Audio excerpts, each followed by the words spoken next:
transfer to China for this home transfer China Pocket.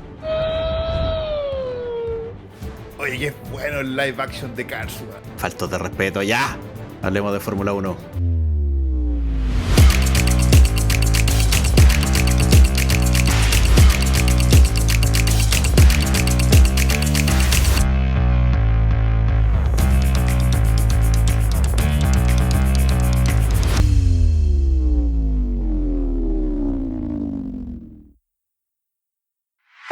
Cineclub es un podcast patrocinado por... ¡Nadie! ¡Si nadie paga! ¡Pero somos independientes! Cierto, pero puedes regalarnos un café en Buy Me a Coffee, seguirnos y dejarnos comentarios en nuestras redes y puedes recomendarnos a más amantes del cine.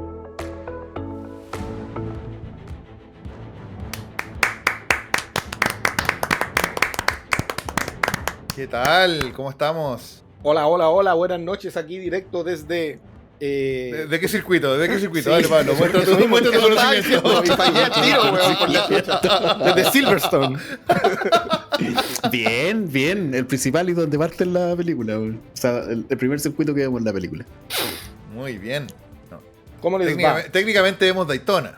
¿Verdad? Porque parte en las 24 horas de Daytona. Sí, pero el primer circuito de Fórmula 1 es Oye, como qué buen chiste ese y se lo pitearon en el tráiler, weón. el de cuántas carreras había ganado. ¿Cuándo Sí. fue la última vez que ganó? Joda, Sí. ayer, no es Fórmula 1. Ah, una misma que vos, pues, weón. Sí, igual la película tiene pocos chistes. Pocos. Ah, que a ustedes les gustó el tráiler porque Apple y el Force Feedback y la wea. Oye, pero es que era buena, o sea, era bonita la... Para los que La no sepan idea. lo que no estamos hablando, para los que no sepan lo que estamos hablando, si tiene Apple, bájese la aplicación de esta Apple TV, no tiene para qué tener Apple TV pagado, y pone en su celular el tráiler de Fórmula 1, de F1. Y la weá ocupa como los motores de vibración del Apple, del iPhone, para hacer como una vibración 3D. Y es verdad bien mágica la cuestión. Dicen respuesta apt con H. Mira, te mentiría si en verdad no encontrara mágica la cuestión. La cagó como que se siente como que vaya acelerando con el celular, la cuestión es muy rara. No, está bien hecho. O sea, como distintos tonos de vibración hacen que combine perfecto con la imagen que estáis viendo de los autos que van agarrando velocidad, que van frenando. No, bien. Buenísima idea comercial antes de la película. Pero la película ya está en cine. Ya está en cine. Y la fuimos a ver. Y la estamos comentando. ¿Y de qué película estamos hablando? Estamos hablando de Top Fórmula Gun 1. Maverick. ¿No? ¿Ah? Cars, No, ahora en es verdad, personal. En verdad no es Fórmula 1, es F1 la wea. Es el F1, F1 de movie. Sí. Pero en la práctica F1, Fórmula 1 y todas las marcas derivadas son lo mismo. Y no las puedes usar de ninguna forma. Ah, por eso aquí tuvieron que... Apple tuvo que desembolsar todo el billullo para poder ocupar... No, de hecho no es así. La producción de la película es de Fórmula 1 también. Ah, O sea, está metida la Fórmula 1 en... Y dieron los productores una larga lista de producción al principio, incluyendo a Hamilton. Claro, Lewis Hamilton, uno de los productores, uno de los famosos pilotos que existen en la actualidad. 7 campeonatos mundiales tiene ese personaje. Y ahora está dedicándose a la producción cinematográfica. El tipo es visionario, weón. Y bueno, fueron visionarios todos acá. Es una película altamente comercial. Es un producto más que otra cosa. Y no sé, pues yo creo que vamos a tener que empezar a analizar los resultados y qué les pareció a ustedes. Yo tengo hartas cosas que decir. Que tienen que ver con el deporte y cómo se refleja el deporte en la pantalla.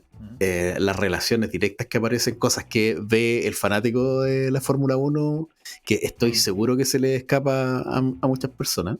Sobre todo a personas que jamás han visto la Fórmula 1, que la han visto de forma casual o que no tienen ni idea de la historia. Y que está bien.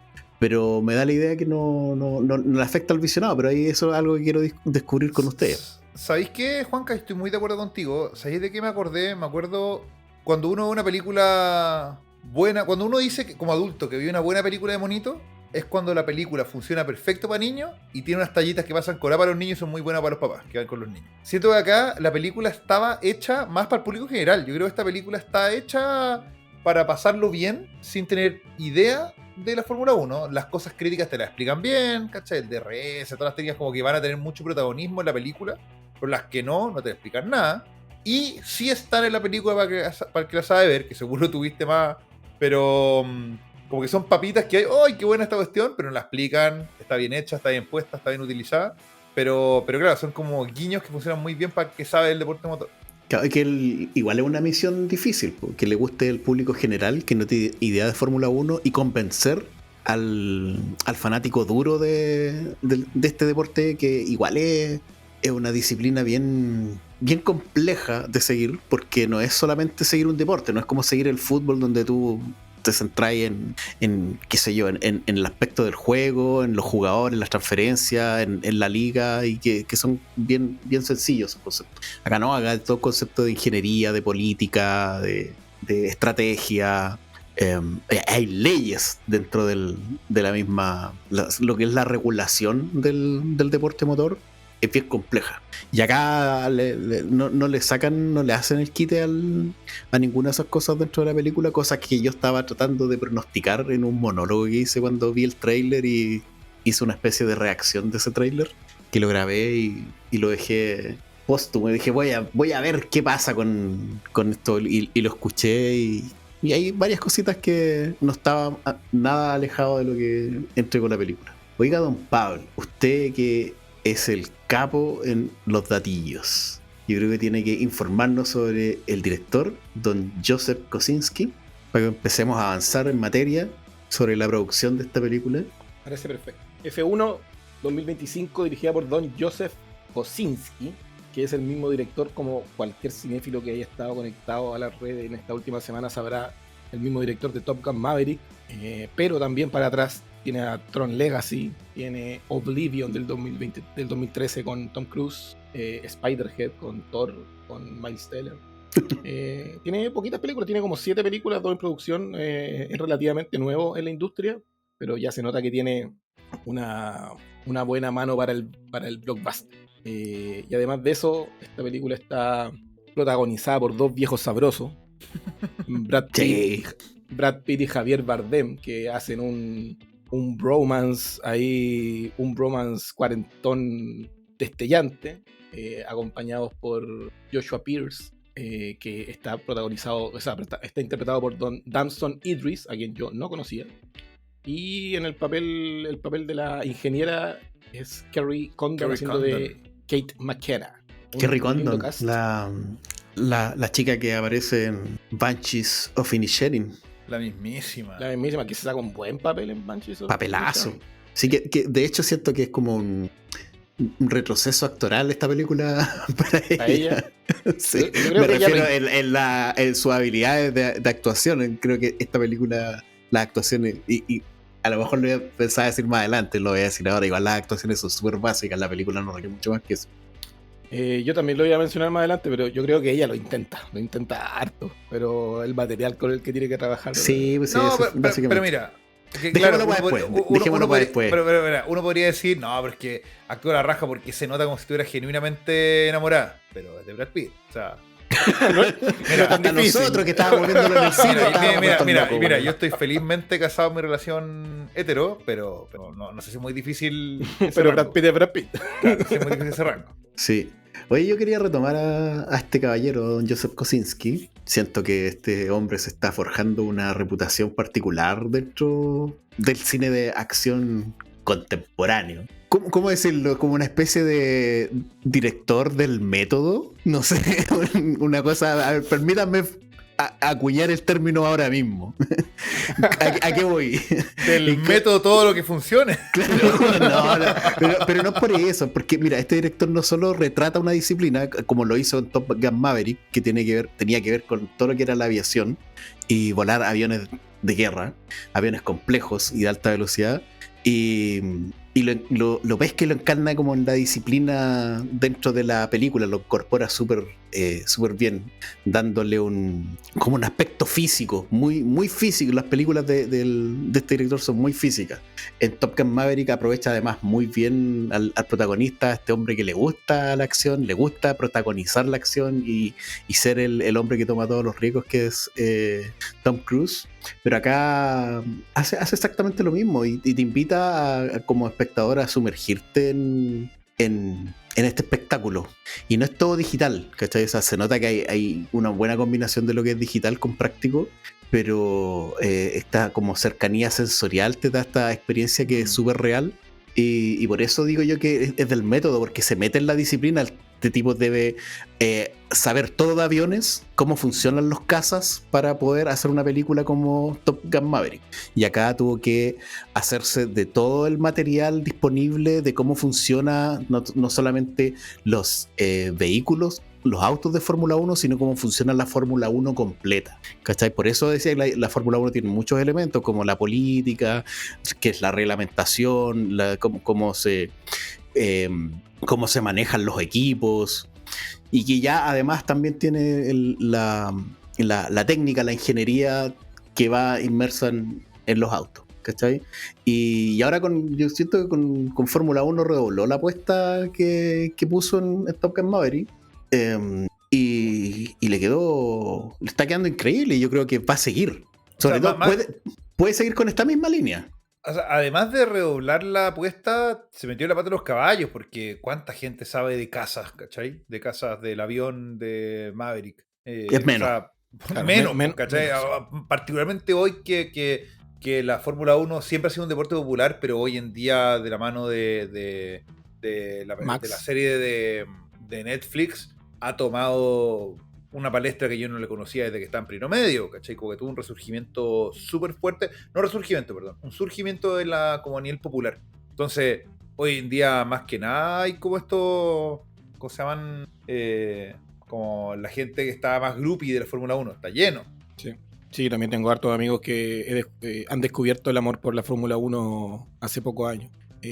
Sí, eso sí me puede parecer quizá un poco anticipado el término que acuña aquí mi amigo Juan Carlos, pero claro, el director podría seguir efectivamente por esta línea, y que la próxima sea que nos pone una cámara ahí, no sé, en un bote de carrera y nos muestra un mundo nuevo no sé, en una maratón, no sé, ¿cachai? Algo podría pasar, así que efectivamente decir, a mí me llama la atención la carrera que tiene este güey por atrás también, como en el pasado, porque partió haciendo comerciales de Xbox. Era un director que se basaba mucho en darle dramatismo a comerciales de juegos de Xbox hechos completamente con CGI, completamente con efectos digitales.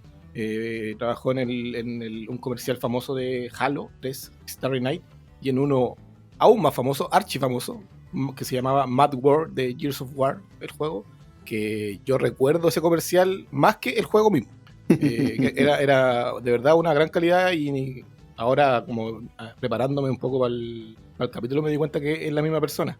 Pero claro, eso era completamente digital, eso era un tema completamente computacional, y aquí la gracia es que tanto en Top Gun Maverick como en F1, que juntan la magia digital con cámaras puestas en lugares increíbles, con transiciones que hacen que tu ojo se pierda completamente de cuando lo que estáis viendo está grabado en la escena y cuando es un efecto. Entonces lo reúne de una forma muy, muy bien, muy, muy buena. O inventando tecnología, empujando la tecnología para lograr lo que quiere, y eso siempre me parece brillante. O sea, yo sé que no es lo mismo que lo que ha hecho James Cameron, por ejemplo, o lo que hizo George Lucas. Son dos nombres que en ese sentido de empujar el avance tecnológico para lograr lo que quieren, no tienen muchos nombres que se le acerquen. O sea, de hecho, nadie se le acerca a esos dos nombres. Pero acá, para lograr esta película, este hombre tiene que empujar, tiene que incentivar a que ciertos elementos tecnológicos se adapten a lo que requiere para poder filmar la acción como lo logra acá. Y quedó lindo. Para mí quedó lindo. Yo creo que capta muy bien la sensación de estar dentro de un auto a 320 km/h, bueno, a punto de sacarse la chucha. Oye, y hablando un poco de lo mateo que es, este weón no solamente tiene una carrera profesional, tiene dos carreras. El weón Mateo es ingeniero mecánico de la Universidad de Stanford, y después estudió arquitectura en la Universidad de Columbia. El weón llegó donde después se dedicó a hacer comerciales desde, claro, esto que decías tú, Pablo. Entonces, en todo caso, sí lo veo. Qué weá. La cagó, weón. Doble Ivy League el weón. Pero claro, algo me habla de su conocimiento, bueno, conocimiento mecánico de todas maneras, como sus pasiones. Pero además, el que sea arquitecto te habla del ojo clínico para poner la cámara, para el punto de visión para que tengáis la visión de espacio-tiempo.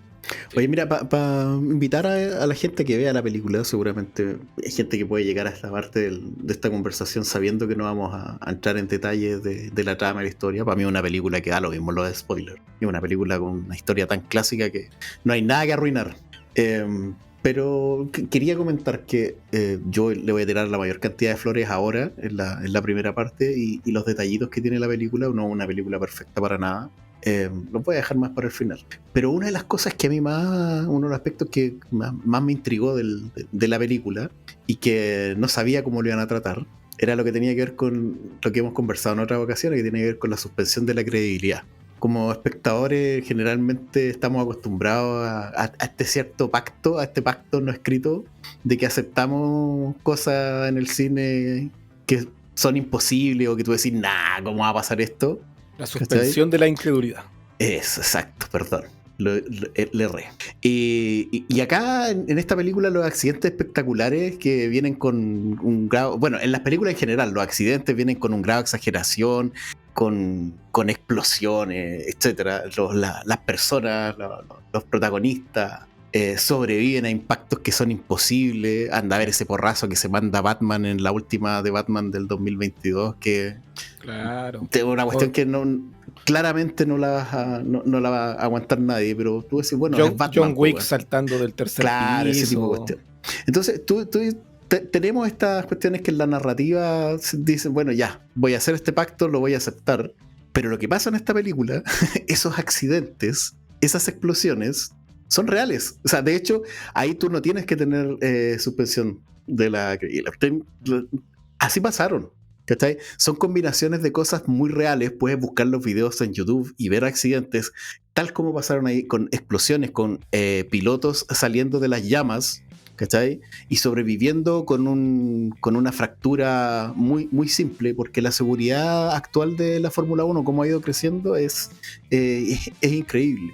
Y hay otras cosas que son mucho más simples que a mí, como fanático de la Fórmula 1, yo no las podía creer, así como me hacían más ruido, así como el piloto, el Brad Pitt, que es un piloto experto que tiene muchos años, se mete al auto y sale a andar como si nada. Hoy día eso no se puede, ¿cachai? Para que funcione la seguridad de la que estoy hablando, de que los accidentes puedan pasar de esta forma tan espectacular, el auto está casi hecho a medida, ¿cachai? Entonces, no cabe el auto que está hecho para George Russell.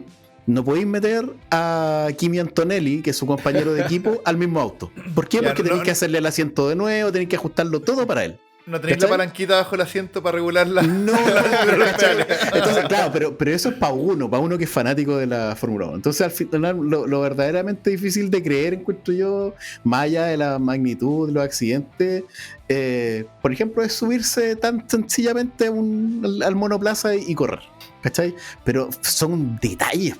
En la parte de las audiciones, cuando no, si tú eres el octavo o el noveno o el décimo que estamos probando, claro. Claro, no podía hacerlo con el mismo auto.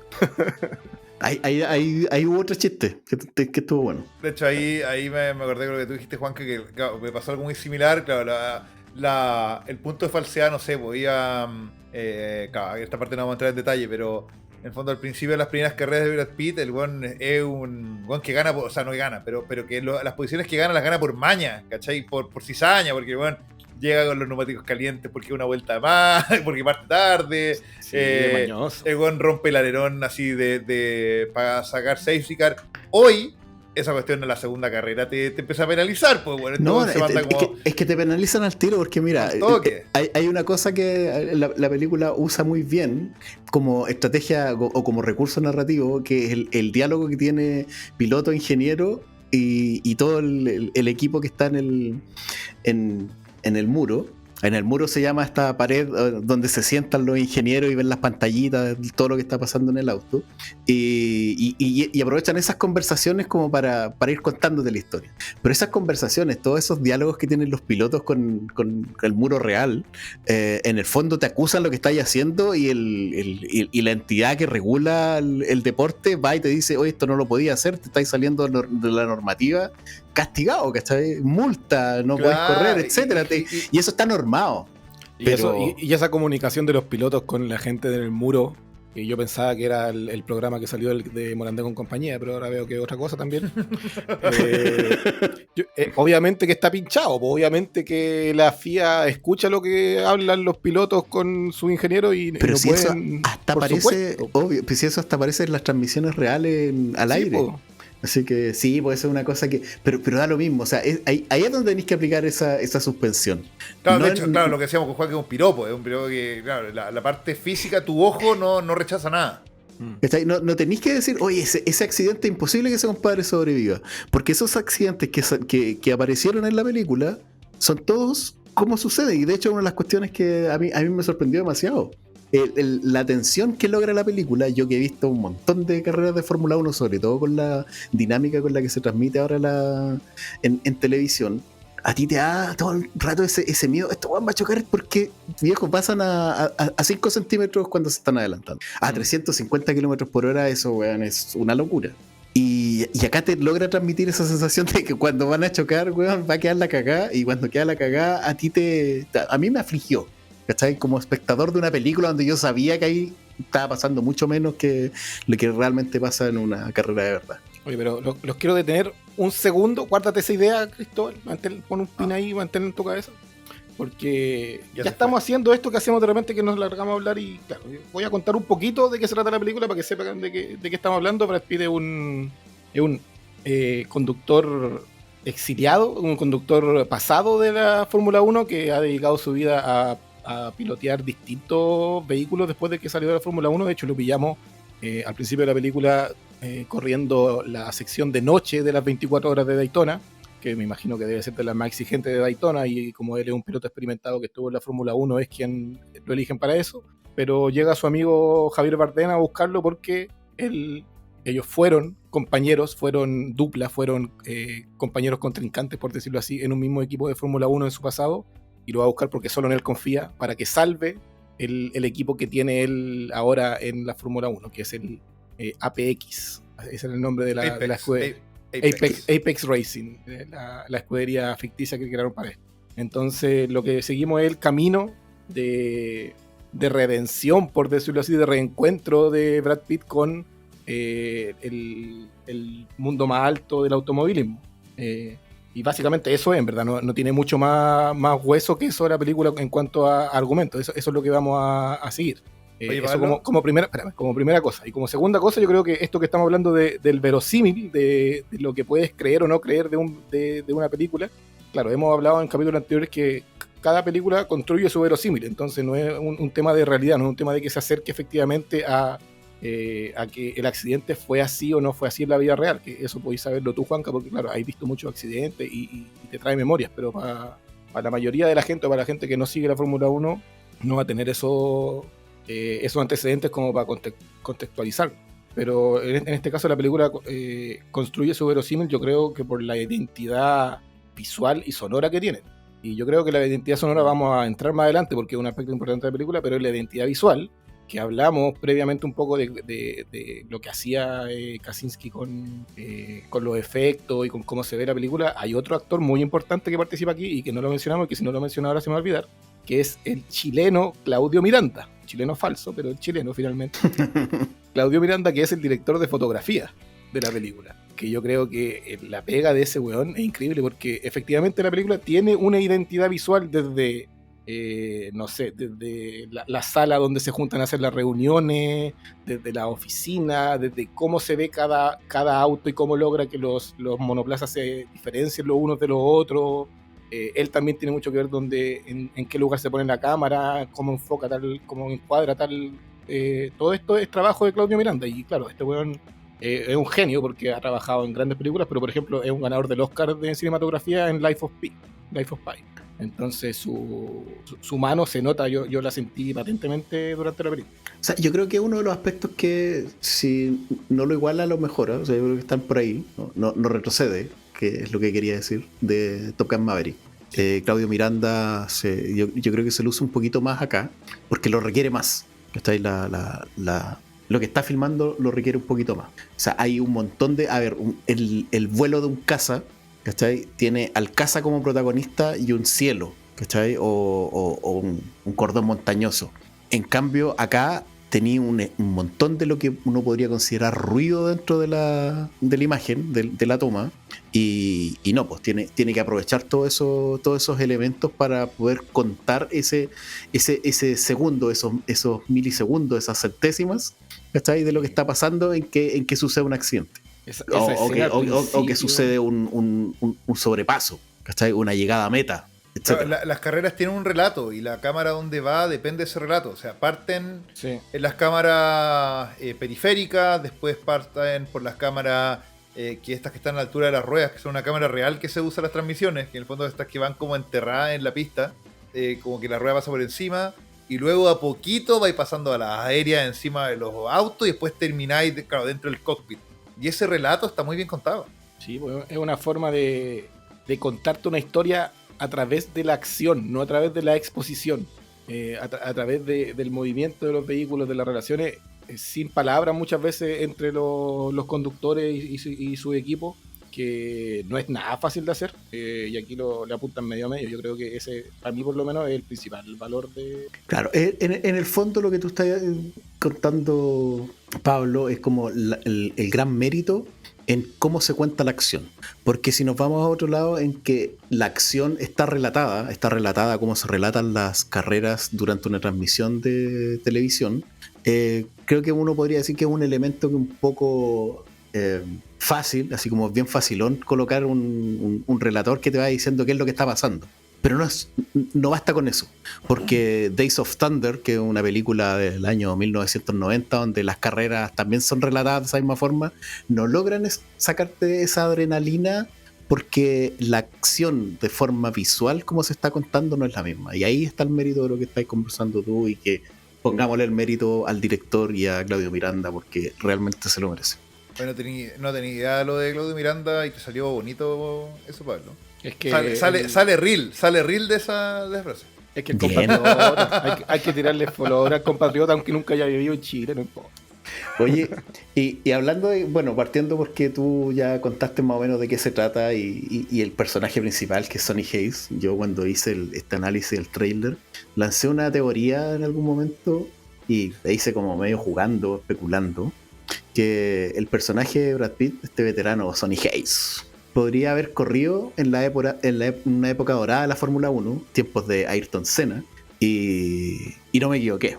Bueno, Sí, no era tan difícil apuntarle, pero porque en realidad la referencia era muy, muy clara, pero igual había que tener el conocimiento de que el auto que aparecía en el tráiler, este Lotus, con esta decoración de los cigarrillos Camel, era un coche que había corrido Senna.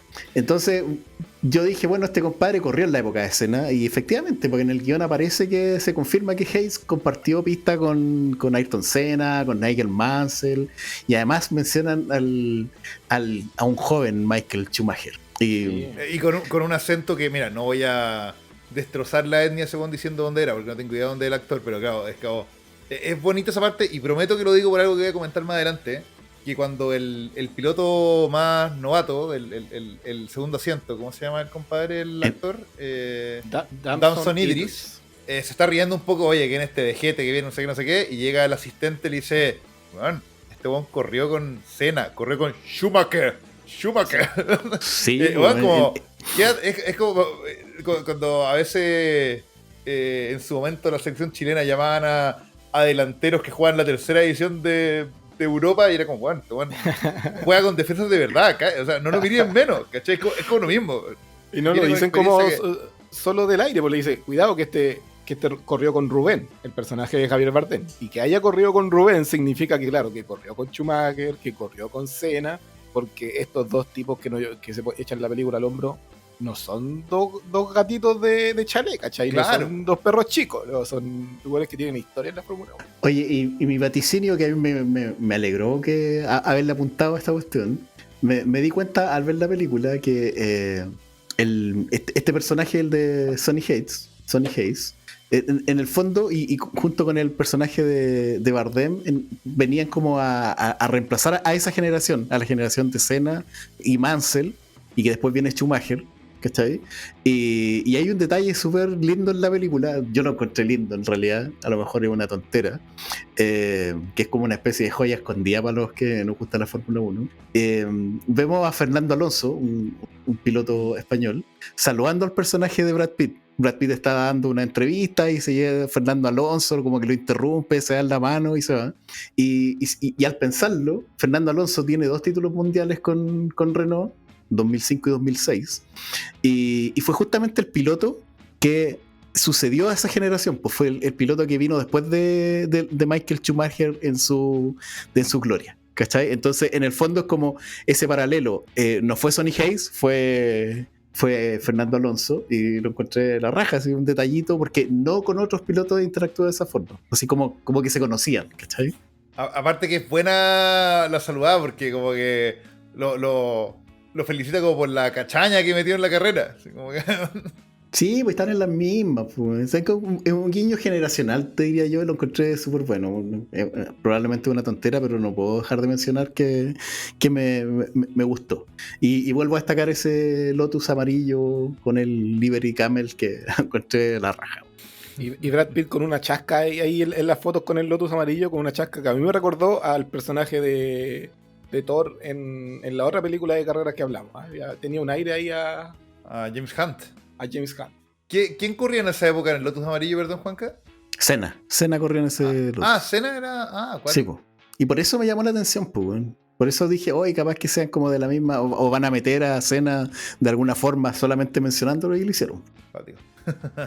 Qué buena, man. Oye, cuando hablaron de la música, que muy a la pasada, me quedé pensando, positivamente, que no me acuerdo la música de esta película, porque siento que la música de esta película es el run run. Siento como que no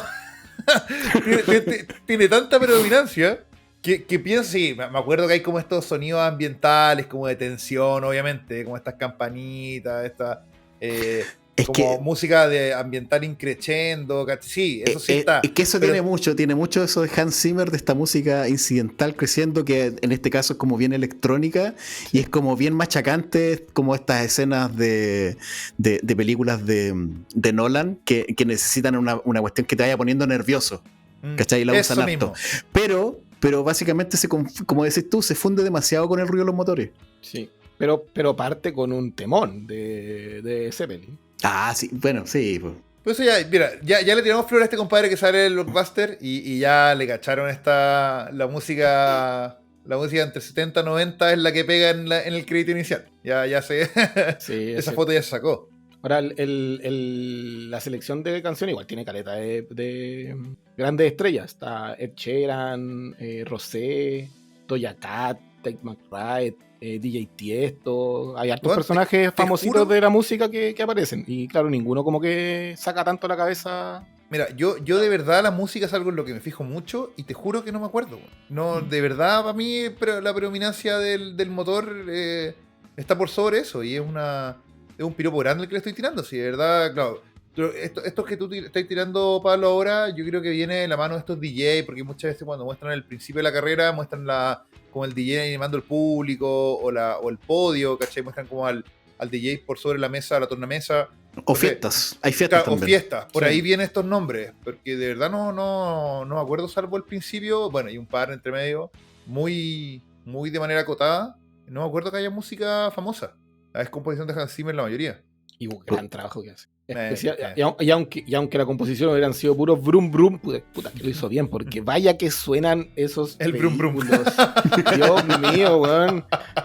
Cuando entraban a pits, cuando salían de pits, cuando estaban ahí peleando nariz con nariz uno con otro, el sonido era espectacular. Oye, y lo otro, porque ya, yo sé que lo que voy a comentar, yo como espectador de Fórmula 1, no fanático al nivel de Juanca, pero sí me gusta harto. Y yo sé qué pasa. pero nunca no me va a impresionar ver la cantidad de chicha y tecnología que tienen para cada wea. O sea, esta película se da el tiempo de exponértelo, ¿cachai? Que estos grandes estudios para análisis, que tiene un láser que te mide la distancia del disco, el giro, la temperatura, estos domos donde se prueban diferentes escenarios, ¿cachai?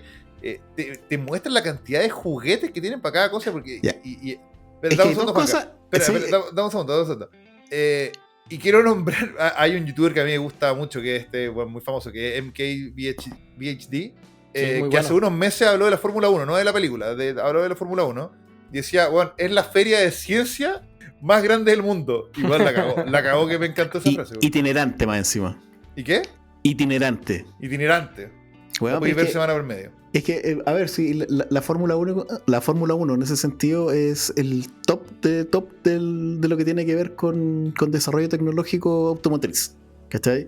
De las cosas que tú estás mencionando parecen sacadas de una película de ciencia ficción, el túnel de viento, que es este lugar donde la ingeniera de aerodinámica está viendo cómo se comporta en una recta el monoplaza en resistencia al viento. ¿Cachai? Y tiene un montón de sensor y ve cómo pasa el viento en todas las partes que tiene el coche. Y la otra que decís tú es lo que tiene que ver con el simulador, pues, y cómo pueden simular los escenarios de una carrera que viene en el futuro o una que pasó. Sí. ¿Cachai? Si frenáis 10 segundos antes, 10 metros antes, ¿cachai? Todas esas cosas. Y esa Vale. tecnología existe y la usan para las carreras, por lo tanto, claro, la habilidad del piloto es crucial porque tiene que entender todo para poder aplicarlo, pero imagínate la cantidad de información que tienen para poder lograr el rendimiento del equipo para ganar carreras. Es una cuestión impresionante. Y no es como algo bibliotecólogo, así no es como algo que exista, tenemos toda esta información de esta pista sino que como cada carrera, porque cuando el personaje de Idris está repasando lo que le pasó antes de su accidente, le dice a la técnica que maneja el simulador, ya ponme las mismas condiciones, ponme la lluvia, ponme el viento, ponme todo lo que pasó en esa carrera. Entonces, de cada carrera que corren, saben cada uno de los detalles al dedillo para poder replicarlos, para poder revisarlos. Como que los van construyendo como en cada fecha de competición, lo que me parece bueno.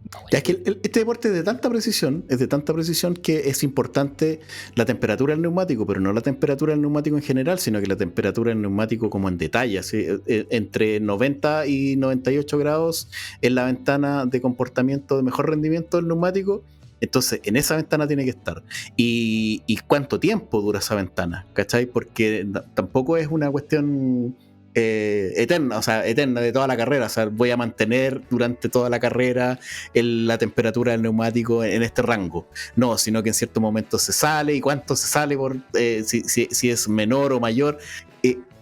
La temperatura de la pista, ¿cachai? Sí. ¿Cuál es la temperatura de la pista que incide en la temperatura del neumático y en cuánto tiempo me va a afectar?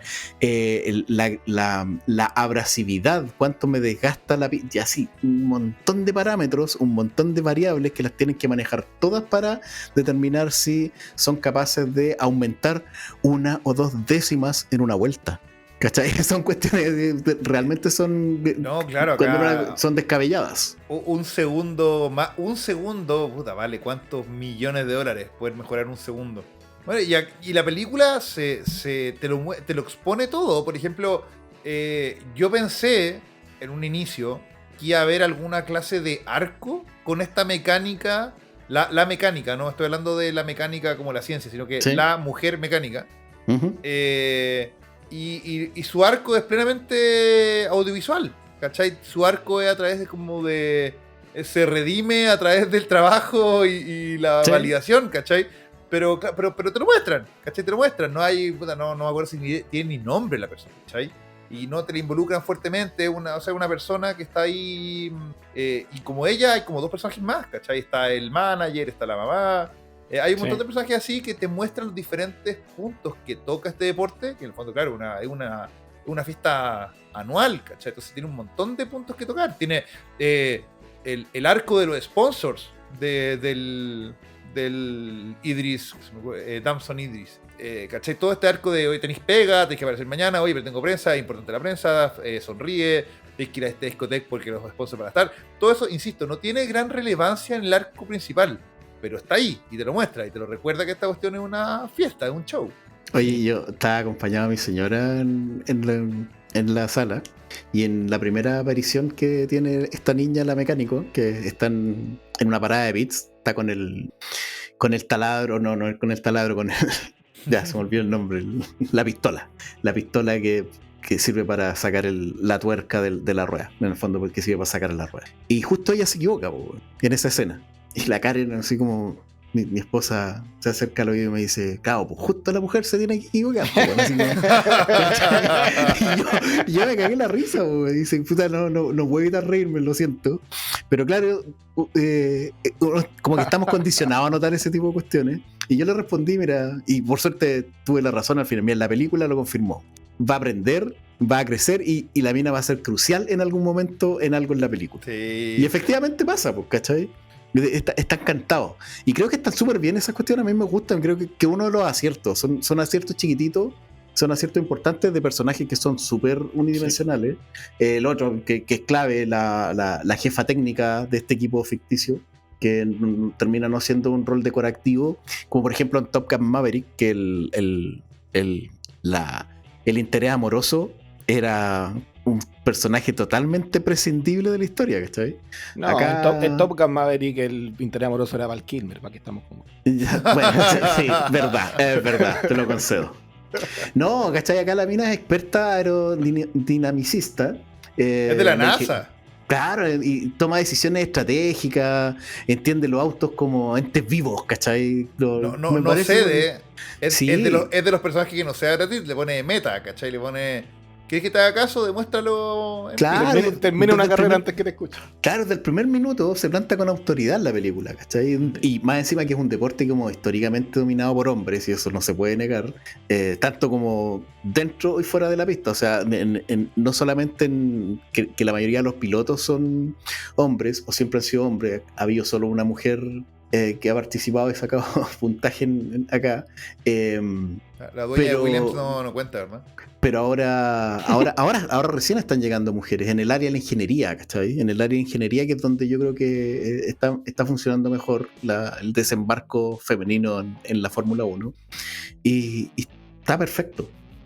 Esto que están mencionando sobre los pequeños arcos de los personajes, efectivamente yo encuentro que es bueno, que se nota que está ahí, tal como dice Cristóbal. Para el que tiene los ojos bien abiertos lo puede ver, el crecimiento del personaje de Damson Idris, el JP, el crecimiento de Javier Bardem, incluso en cómo él cambia, cómo lo veía al principio de la película cuando encuentra a Brad Pitt en un principio, y cómo después lo trata cuando ya como que sabe de su accidente, etcétera. Pero ¿crees que crecen? Pero espérate, y también te muestran de forma interesante dónde parten estos personajes. Por ejemplo, el personaje de Kerry Condon cuando llega en bicicleta y Brad Pitt la mira y dice: no te puedo creer que esta mina, que es la ingeniera más bacán, que la única mujer que está trabajando en Fórmula 1, viene en bicicleta y no viene en auto. Y ella dice: no, es que tengo que sentir viento porque esa es mi pega y la weá. Como ya, creativo, para contártelo me pareció bien. Pero no creo que crezcan tanto como personalmente. Como que existe un arco, pero no es un arco como que los lleve a otro punto de su vida.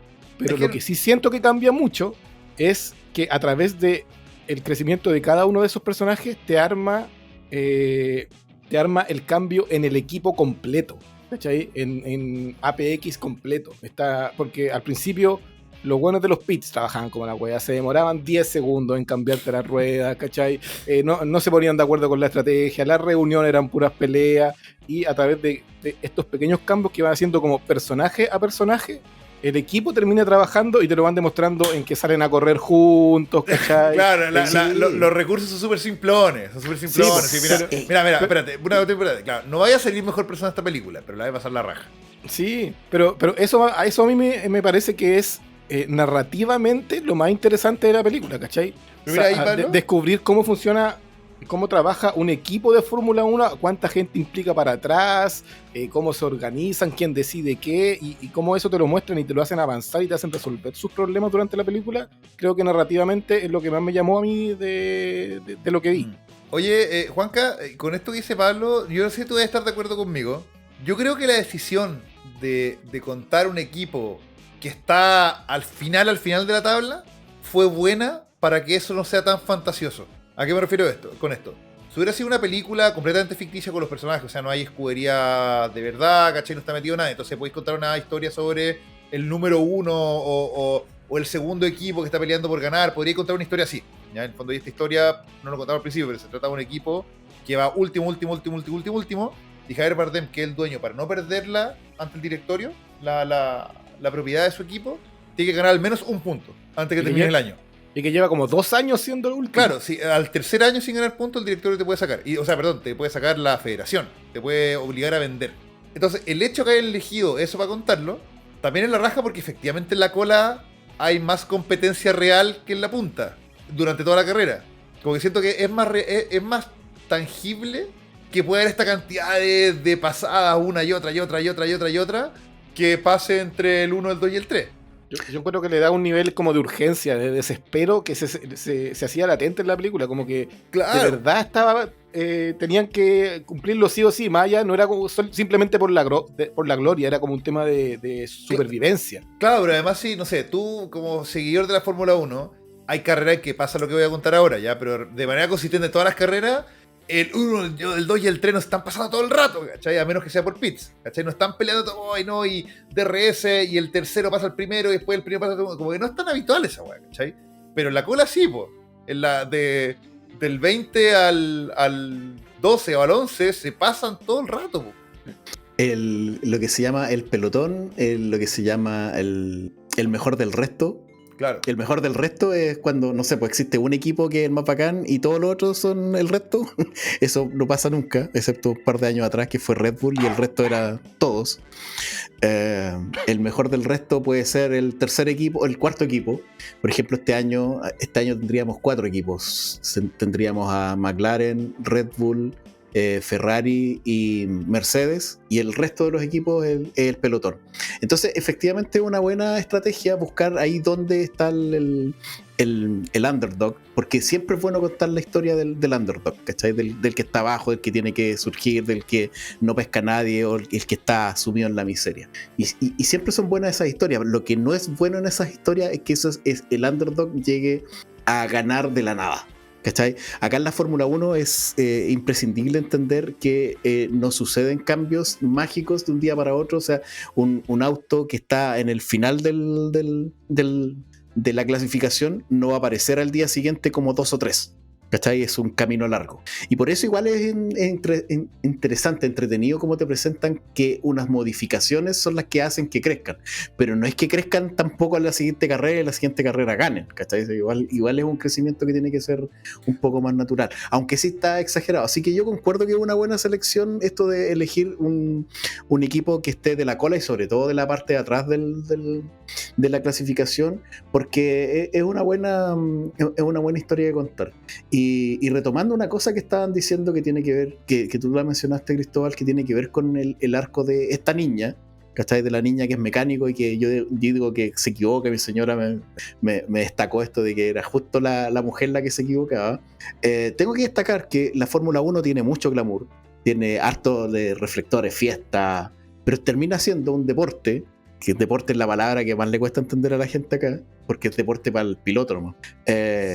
Es una disciplina que tiene ingeniería, estrategia, trabajo en equipo y sobre todo de detalles. Entonces es súper importante destacar que acá no se trataba solamente de que esta niña aprendiera y hiciera bien su pega de estar en la parte mecánica y que el pit stop le saliera perfecto. Una carrera en Fórmula 1 se puede ganar por menos de un segundo, y cuando hablamos de menos de un segundo podemos hablar de centésimas, de décimas, milésimas, ¿cachai? Lo dije desordenado, serían milésimas, centésimas y décimas. Ya, ¿qué quiere decir? Que si un pit stop, el tiempo en que se demoran en cambiar la rueda, que dura entre 2 y 3 segundos normalmente, ¿cachai? Imagínate lo poco que se demoran en cambiar 4 ruedas. Y una carrera puede ser ganada por menos de un segundo, ¿cachai? Si te demoráis 2 segundos o 2 segundos y medio es relevante en cambiar esa rueda. Porque salir adelante de un auto que va pasando justo por fuera del pit lane o quedar detrás de ese auto es crucial, ¿cachai? Y te puede arruinar la carrera o te puede hacer ganar la carrera. Entonces por eso es súper relevante como el trabajo en equipo es súper importante, pero no es una cuestión que tampoco pasa de un momento para otro, ¿cachai? Es un trabajo constante. Y además tienen que funcionar coordinadamente. Entonces, de hecho, es básicamente un ballet el cambio de neumático de ruedas en la Fórmula 1. Así que yo esas cosas las encuentro como súper aciertos en la película. Hacen un buen trabajo en eso, hacen un buen trabajo en contarte cómo es necesario, porque es importante como cada persona que participa, y hacen un buen trabajo en darte el argumento de por qué son importantes también, porque como decís, claro, es diferente si salí antes de un auto o después de un auto del pit, pero también es importante, como lo usa Brad Pitt en esta película, con las estrategias como poco clásicas de voy a salir justo enfrente de este huevón porque voy a detenerlo, porque voy a hacer defensa de la posición, y el concepto del ataque y la defensa entre dos vehículos que están a 300 km por hora también es algo que te explican súper bien en la película, ¿cachai? Y solo mediante como practicidad, así como, mira, entonces no te cuentan qué es lo que va a hacer Brad Pitt, te lo muestran. Y vas aprendiendo con el equipo, porque su equipo tampoco sabe la weá que está haciendo. Y como que lo va aprendiendo. Y esa pega es otro de los grandes aciertos. Ahí está la cuestión que yo te digo, que en la realidad lo habrían suspendido a la segunda carrera. ¿Se entiende? Claro. Como que ya, como que en la primera te la salváis, pero ya a la cuarta carrera, que el gol lo que hace es dejar como escombros para que su compañero vaya ganando puestos. No, al toque, pues, te suspenden de por vida. Y yo creo que esas cosas las hacen. Lo que sí, yo creo que no las dicen por radio, ¿cachai? Yo creo que de repente pasan cosas así. Por ejemplo, lo que tú estabas hablando, Pablo, de esto como demorar a propósito a los que van detrás tuyo para que tu compañero vaya adelante más libre y haga espacio y tiempo para que después no lo vayan a sobrepasar los que están atrás, que en un momento aparece como un chiste en la película. Es algo que sí se hace y lo ves normalmente. Claro que ocurre. Y algunos lo encuentran que es totalmente antideportivo. Pero a lo mejor el auto no, o sea, ¿cómo vas a validar que realmente el auto no daba más en ese momento? Y si no lo podía adelantar es culpa tuya, ¿cachai? Es culpa del que va atrás. Hace un par de años hubo un par de choques bien sospechosos de Checo Pérez. Pues. Sí, puede ser. Perdón, Checo, si no estás escuchando. Perdón a nuestros escuchas mexicanos. Los mexicanos son muy cuidadosos de su Checo Pérez, que es ídolo. Y a mí también. Yo también aprendí a querer. El tiempo le está dando la razón a don Checo. Sí, bueno. ¿Qué otras cositas más vieron, chiquillos? Hemos hablado un montón de rato y lo bueno es que no hemos entrado en ningún detalle, spoiler de nada. Yo creo que esta es una buena conversación de la película sin... Mira, yo quería retomar un poco un guante que yo mismo dejé, que es el tema de que los recursos son bastante simplones. Ya esta película no trata de ser más de lo que es y no lo esconde. ¿A qué me refiero a esto? No tiene miedo a que Brad Pitt reaparece con el sol en ocaso de fondo, el buen caminando, con el calor del piso como nebuloso al pie y la gente como sacando los anteojos para ver que viene el lobo, los solitarios. Bueno, son unos recursos súper noventeros, weón, de Top Gun, no Maverick, de Top Gun. Y acá no tienen ningún miedo y no tiran talla con la cuestión. El vuelo usa en verdad el recurso, ¿cachai? Como que es un curso no paródico. Y escenas como esa tenéis por montones, que es lo que antes hablamos como de que no son personajes tridimensionales, pero no por eso son menos útiles.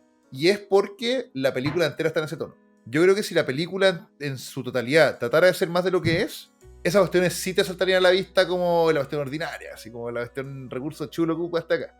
Sí, y la película hay cosas que uno las podría... Yo las puedo mencionar de alguna forma. O sea, si me empecino en mencionar las que son un defecto, lo voy a lograr porque sí, está muy, muy cercano a ser un defecto. Y que ya lo comentamos. O sea, por ejemplo, que los personajes sean tan unidimensionales, los personajes no crecen, o sea, como que entendemos un trasfondo, vamos descubriendo cosas de los personajes, pero los personajes en sí no crecen, no avanzan ni retroceden durante la película. Y y son los personajes que necesita para contar esta historia y nada más. Y eso me lleva a que básicamente es una película como se hacían antes. Para mí, yo disfruto mucho esto, yo no lo voy a negar. Me gusta mucho el cine independiente, me gusta mucho el cine de autor, pero también me gusta mucho este cine que veía yo cuando era pendejo, 18, 19 años, en los años 90, que era pura acción, compadre, y que era súper simple, y la película de acción siempre terminaba con un beso entre el protagonista y la mina, ¿cachai? Filo. Y esta película es de esa calaña. De hecho, el subtexto que le veo, ya que es uno bien profundo, que también siento que el director, aunque no sea un director de grandes años de experiencia, sí viene a reenseñarle con la fórmula noventera a los blockbusters de hoy que no están funcionando, cómo se hace un blockbuster. ¿Cachai? Siento que este weón te trae a Brad Pitt, te trae a Leo, está bien, Brad Pitt siempre ha sido transversal, pero el 90 era, weón, el astro rey, pues, ¿cachai? Te trae a Brad Pitt, te lo chanta en un auto, weón, con un motor potente, te lo lleva a pista, te lo lleva porque esta película se grabó en escenas de verdad, te lo trae con público de verdad, con cosas tangibles. De hecho, acá hay una sola pantalla verde que vi que fueron públicos. Ni siquiera la vi en una carrera, como que no vi la pantalla verde.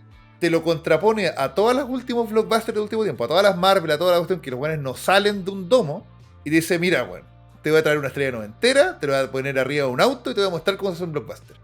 Y siento que eso mismo se Brad Pitt en la película, ¿cachai? Te traen un ex corredor de los 90, te lo trae algún que lo único que vi es de tecnología y de sponsor, y le muestra cómo se corre un auto. ¿Cachai? Entonces yo el subtexto que hago es que, bueno, el Joseph Kosinski diciéndole a Jon Favreau, weón, acuérdate cómo se hace un blockbuster de verdad. Y Buena. pasa encima, porque no tiene tanta carrera como para decir eso, pero me gusta. No, por eso, un subtexto que yo le veo, weón. Fuente... Yo creo, que alemana. le está agarrando la mano pesado a esta maquinaria y esta forma de hacer películas. O sea, yo creo que hace poco tiempo atrás, si no son tantos años, ¿para qué vamos a estar pensando que hace 15 o 20 años atrás? O sea, hace menos de 10 años estábamos dominados por el cine blockbuster de superhéroes, que, como se predijo, agotó la fórmula y ya la gente no está yendo a ver. ¿Y qué es lo que viene después de eso? Yo creo, todavía me lo estoy preguntando, y a lo mejor por acá está la fórmula, y a lo mejor nos vamos a aburrir en un tiempo más porque van a empezar a aparecer todos los clones de este tipo de producciones, ¿cachai? Sobrecargadas de acción, ojalá lo más real posible, con dobles de riesgo, haciendo cuestiones que son muy increíbles, ¿cachai? Volviendo un poco a cómo se hacían las películas en los 80 y los 90 en ese sentido, en la parte de riesgo. Y capaz que la fórmula se agote pronto, no tengo idea, porque me late como que está empezando esta cuestión. No sé, a Nolan también le gusta esta cuestión. Nolan, un grande, ¿cachai? Entonces, me tinca que vamos para allá. Me tinca que estamos teniendo este giro. Este podría ser el testigo. Claro, que, se viene no sé. ahora la película de la Copa de las Américas. No. La Copa de las Américas, para que sepan, es la carrera más antigua a mí no me gusta mucho, pero es la carrera más antigua del mundo, la competencia más antigua del mundo. Que es una carrera en el mar, es una competencia a vela originalmente de Estados Unidos e Inglaterra. Inglaterra nunca ha ganado. Hay una frase famosa de esa cuestión que es cuando que la reina Isabel pregunta quién iba primero y le dicen, reina, no hay segundo en este deporte porque son 2 países nomás. but Queen, there are no seconds, le dicen. Ahora sí, ahora corren más. Oye, bueno, dije que iba a dejar más para el final cosas que no me gustaron de la película, y creo que tangencialmente ya lo hablé. A mí una de las cosas que no me gustó de la película en momentos me aburrió. No es me aburrió, pero ya me terminaba haciendo ruido, que esto de bueno, ocupa mucho el recurso de que sea como una transmisión deportiva real. Entonces tiene mucho relato en off del relator, que es el relator real de la Fórmula 1, ojo. O sea, el relator como más famoso de la Fórmula 1, un británico, Crofty, pero que está todo el rato hablando, ¿cachai? Está todo el rato relatándote lo que está pasando. Y como tú decías, Pablo, en algún momento la forma en que se ocupa el lenguaje audiovisual para entregarte la acción, para mí ya era suficiente. Había cosas que eran innecesarias que te las describieran. No estoy diciendo que no hubiera comentarista ni relator, ¿cachai? Porque sí se requiere en algunos momentos, sobre todo para describir la mecánica, para describir la parte política, las relaciones que se producen y que son parte inherente del mundo de la Fórmula 1, que no las vas a entender si no te las explican en palabras, pero había otras cosas que no. Entonces creo que estuvo un poco sobrecargado al relato, ¿cachai? Que creo que eran innecesarios. Y podría ser como un recurso medio perezoso del director en algunas cosas, pero ya era como, ya, bueno, vamos nomás, sí. Había momentos en que sonaba incluso como ajeno a la escena, sonaban como un poco alienígenas, así, no sé, lo podía entender perfectamente y quedaba natural cuando era la partida, cuando pasaban cosas donde estaban cerca del público, pero había momentos en que la película te estaba mostrando acción que estaba en una esquina completamente alejada del mapa y estaba ahí escuchando a los pilotos, estaba escuchando el equipo y de repente sonaba encima el relator y es como, ¿por qué estoy escuchando esto? No, Sí, Claro, sí, no no habría- va aquí. en Sí. algún momento era un poco exagerado, era innecesario y creo que abusó de esos recursos. Sí, a veces te podía- Podría entenderlo porque seguramente hay gente que podría quedar colgada con lo que está pasando porque hoy día las audiencias son totalmente distintas. Entonces ya me rindo. Yo digo que no me gustó, pero tal vez era totalmente necesario y eso le va a dar el éxito de la película y no sé. Ya. Sí, pues a veces hay otro análisis atrás de tengo que explicar esto, si no, no sé. Con las audiencias como están ahora, puede ser así.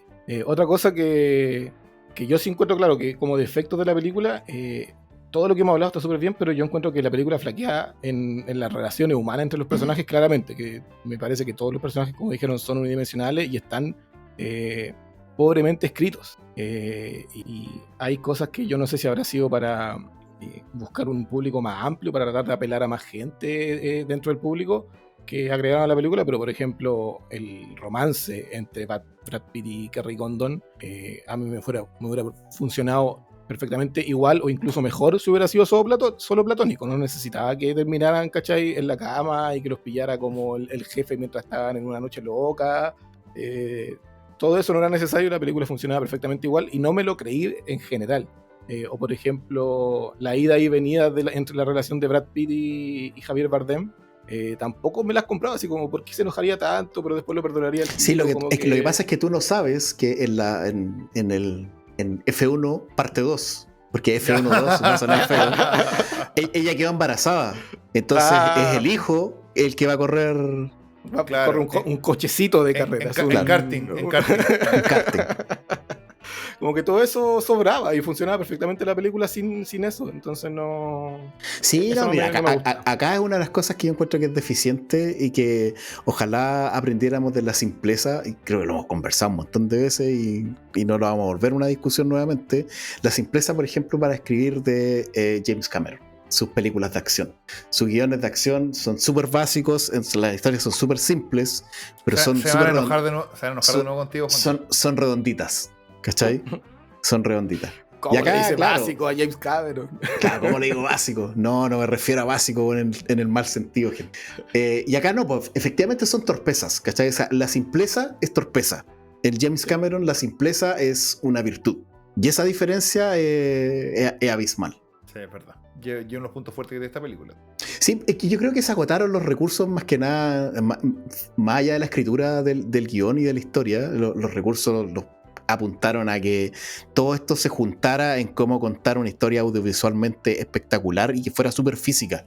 Cuando yo digo físico, realmente, no sé si a ustedes les pasó, hay partes en que tú sí te pones tenso. Cuando se van a tocar los autos, y aunque no se toquen, tú ya estás tenso. Y si chocan, sientes eso, así como, conche tu madre, ¿cachai? Como que te da el golpe físico. Y me Lo duele la logra. columna, weón. Me duele la columna con esos choques laterales, weón. Sí.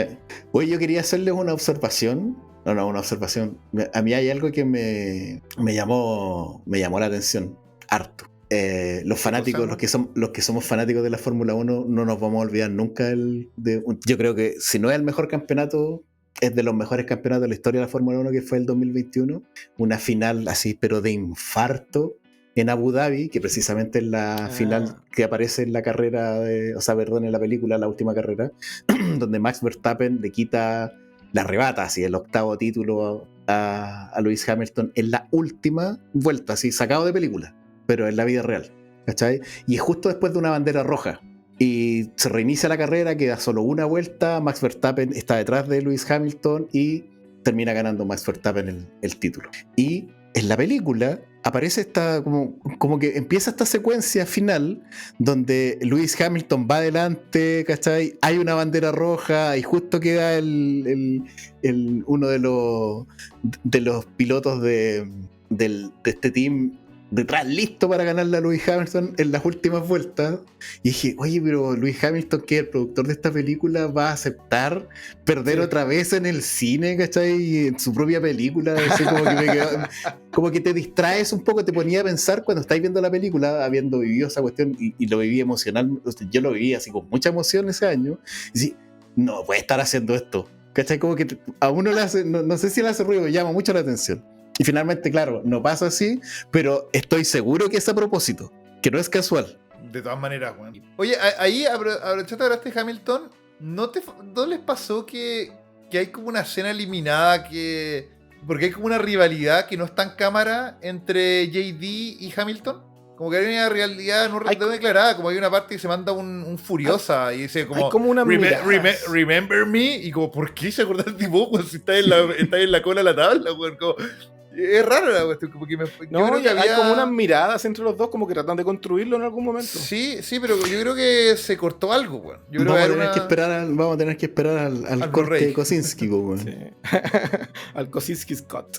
Claro. Sí, yo creo que estoy seguro que ahí había algo, pero no le salió la actuación a Hamilton, weón, y tengo que cortar. Oye, es que, bueno, si ustedes viven en el mundo actual y su burbuja de redes sociales es de Fórmula 1, como el mío, y además incluye cine, a mí me han aparecido todos los reels que tienen que ver con Fórmula 1 y con la película Fórmula 1.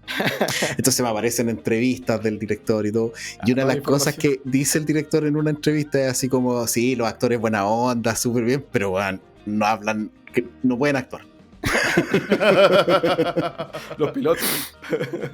Sí, oye, de que además que cortaron a Hamilton, si yo creo que sí, weón. Eso es uno de los datos como de trivia que pude ver de la película, es que tenían como 5.000 horas de footage, 5.000 horas de grabación. Así que imagínate esa pega en la edición, cuánto tiene que haber tomado, cuánto tiene que haber desaparecido. Bueno, y Hamilton es su segundo crédito actoral, pues, bueno. El primero es en Cars 3. ¿Sí? Bueno, es la...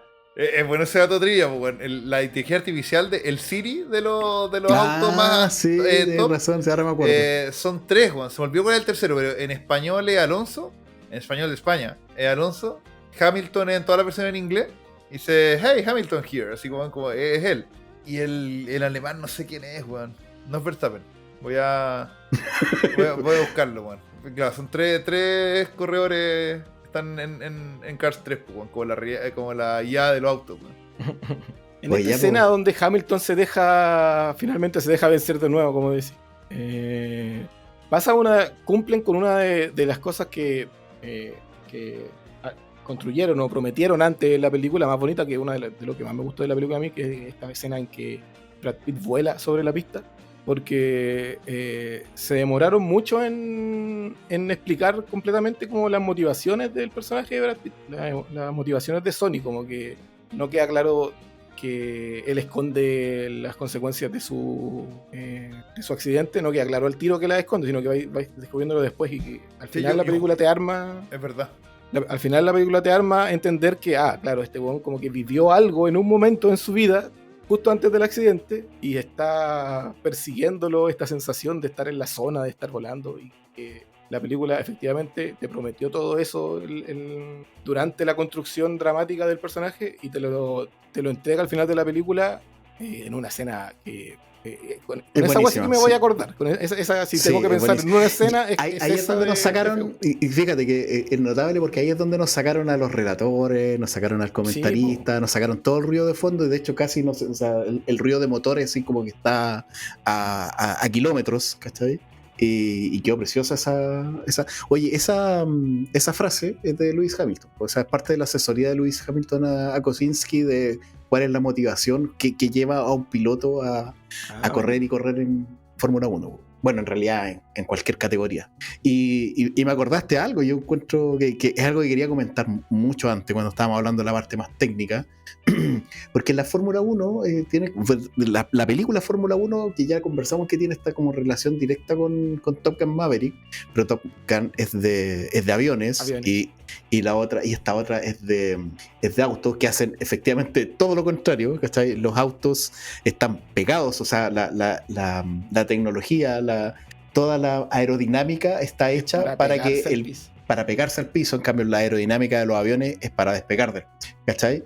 Pero eso es lo poético, ¿cachai? Que básicamente dentro del auto, dentro del coche, dentro del monoplaza de Fórmula 1, el piloto termina sintiendo que está volando igual, ¿cachai? Y eso encontré también bien entretenido no solamente de esa escena que estáis comentando tú, sino de todo. Oye, ¿cómo leen esto de que Sonny Hayes sea una especie de Hurt Locker? Así que estamos como que no... Pero los diferentes deportes motor, como que el no se puede quedar quieto y es como una especie de campeón de todas las divisiones, como de todos los pesos en el box, que puede ser campeón de diferentes divisiones. Hagas como una especie de adicto a ganar, adicto a correr, adicto a volar.